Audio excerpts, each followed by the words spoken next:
Hello everybody, back here again for our vlog a day. And today is Sunday the 6th, and today was a lovely, beautiful day to be alive. Woke up this morning, earlier than I should have been, but woke up, I was a little bit concerned we would oversleep, miss our alarm, whatever type thing, and be late getting off the ship, but that didn't happen. I woke up way too early, but it was that weird concept of, sun wasn't up and yet we were still out at sea, but we're getting close. I could see lights off the side of the ship, so I knew we were getting close to port. So I closed all the curtains down so wife could sleep a little longer and let her rest. Kind of got a couple things around the room done, nothing much. Waited for her to get up, and then we got the last bit of our stuff packed up and that, which is not a big deal. And just all our charging cords and all that good fun stuff. So from there we headed out, grabbed the little dolly I've got set up, put my cooler on it, and the last couple of bags and all that good fun stuff, and headed out to go find some breakfast. Ended up back down. They call it the Ocean View Cafe, which is confusing because you hear cafe, I think small little quaint little place, and this is the main buffet on the ship, because there's like 3 other buffets or cafes also in there, and you get confused to which cafe you're going to. But we knew where we were going by this point. It's just a dumb way that celebrity names their stuff. It makes no sense to me. So went down there, and of course it's just slammed ship packed with people, because this ship wants everybody off there like by, I think like 9:30 was the latest time I saw on somebody's time, maybe 10 a.m. Somebody said they were getting off at 10, but like they want you off early, where a lot of the ships don't have you getting off until, noon, 1 o'clock. It's not a big deal. So we were supposed to head off at 8:40, and they said they would call our number of our bags. They have like the bags they give you, they put numbers on them. They have groups. We were in group 25, and they started at 1. You could pay extra for like early departure or whatever, and we didn't do that. We just took what they gave us. So the couple we ended up sitting with, because all the tables were full, I went and asked them, like, hey, are these 2 seats taken? And she goes, no, this one isn't. And I thought she said this one isn't taken, like that means the other 2 are. And I'm like, oh, I need 2 together. She's like, those 2 aren't taken. I'm like, hold on, what? I'm like, how many people at your table? She goes, there's 2 of us. He's getting coffee. And I'm like, okay.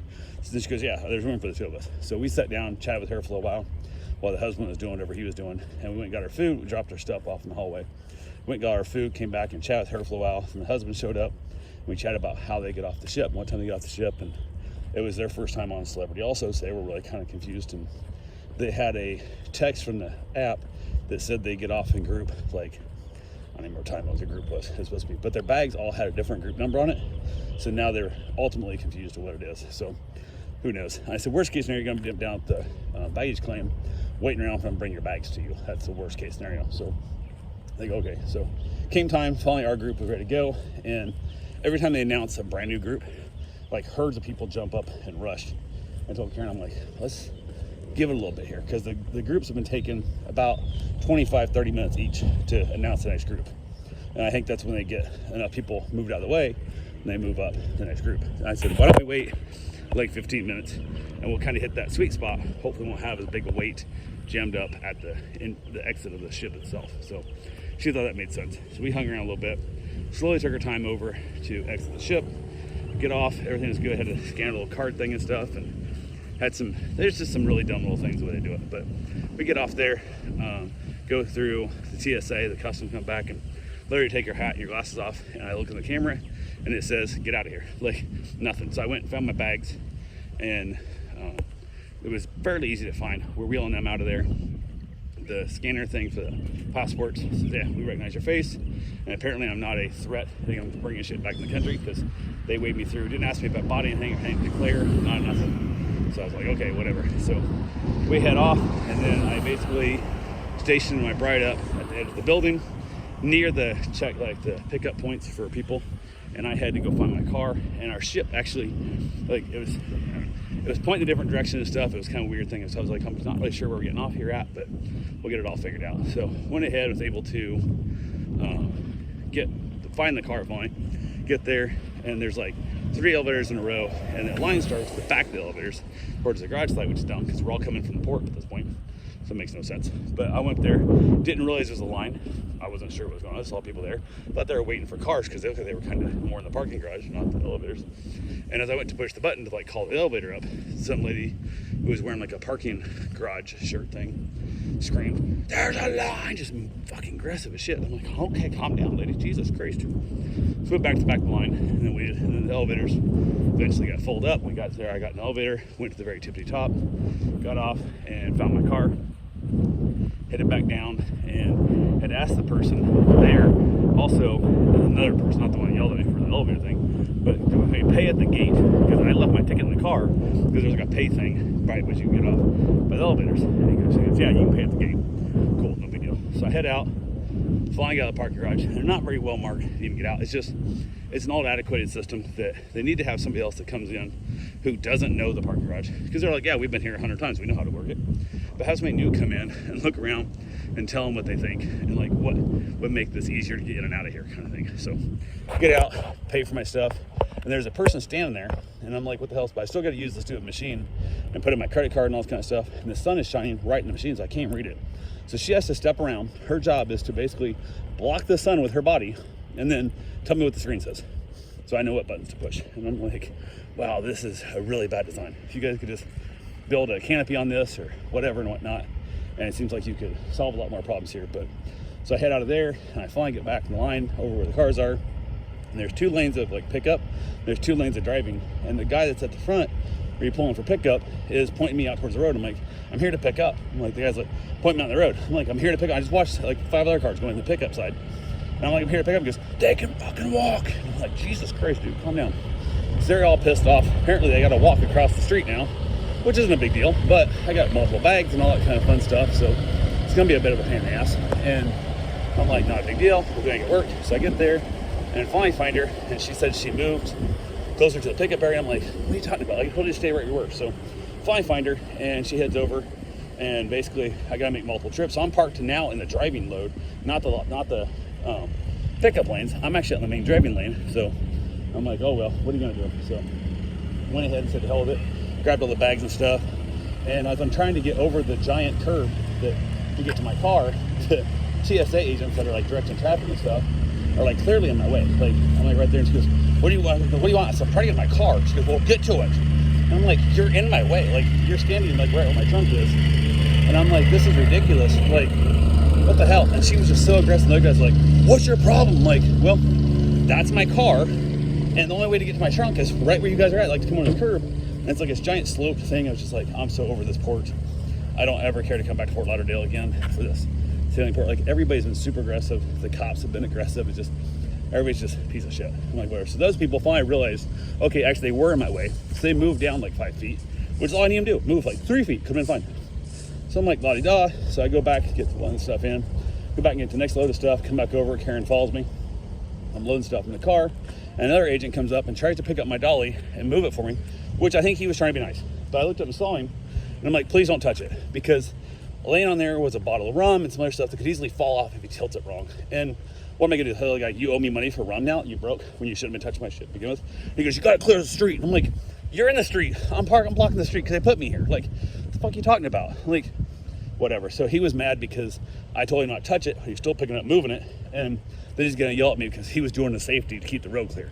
I'm like, there's 2 people standing 7 feet from you that are blocking the entire lane, standing side by side. My dolly didn't block shit, you know, but whatever. So annoyed by this whole place. I am so annoyed by it. So I get in the car, finally head out, get out of there, and it's all good to go.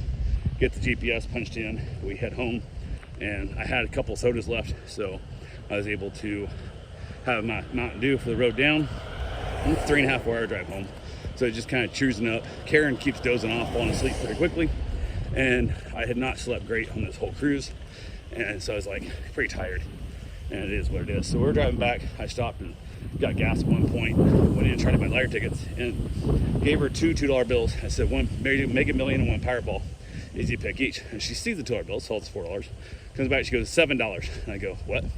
She goes, one of them's $5 now. I'm like, oh, I don't want that then. Like, you knew that before you turned your back and walked to that machine. Why are you telling me it was $7 when I handed you clearly $4, which it would have been last week or 2 weeks ago, or how long ago it was, when I bought a lottery ticket. And she's like, what? I go, I don't want a $5 lottery ticket. And she goes, okay. So she hands me back my 2 and the other $2 ticket. And just watch the $5 went and throws it in the trash can. I'm like, don't you have to void that thing out? Like, there may literally be a winning Powerball ticket in the damn trash at this gas station that's also going to show her registers off by $5, but I'm like, whatever. And it was the dumpiest. Went to a racetrack gas station, which is usually a nice gas station. Not quite as nice as Wawa, but it's a nice gas station. And this was the most beat up.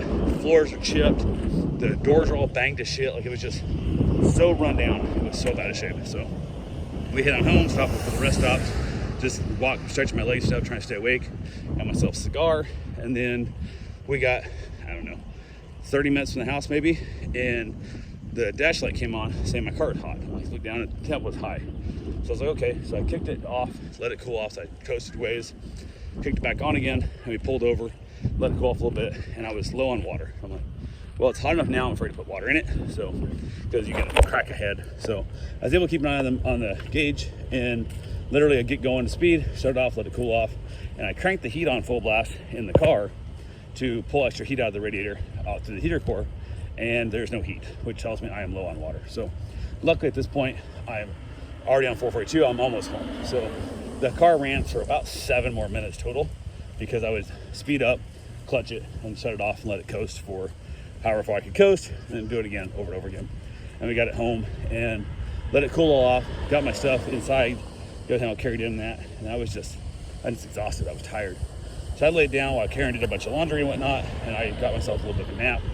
Didn't get a lot of sleep, but I did fall asleep at some point. My pillow had drool on it, so I know that worked. But got up, went out, put water in it, started the car up, let it run, and I eventually, once the thermostat opened up, I had heat coming out, which I don't think I spilled any water going in there, but I had water dripping off, like the firewall, like by where the passenger's floorboard would be. There was water dripping there. And I had seen something fly up in my mirror, like I'd run something over. I didn't hear it hit my car. I saw something fly behind me, which could have been cardboard, could have been metal, I don't know. But so I thought maybe I nicked a line, like a heater hose line or something like that. I don't know for certain. So went ahead and said, the heck with it. And like I said, it was dripping water, but temperature stayed fine. So I gotta try and find a shop to get it into tomorrow to get up on a lift and see if somebody can look at it and tell me if I nicked a heater hose line or what I did. And it could have been the fact, legitimately, the car, I don't check the water that often because it's never given me a problem in all the years we've had it. So I don't check it as often as I should. So it could have just truthfully just ran low on water and then it finally overheated. But I don't know. It doesn't feel like that's it. So who knows? I'll find out. Hopefully I can get a shop to get it in sometime this week, get it looked at, and be able to go from there. So yeah, that's pretty much what we got on that one. It's all good.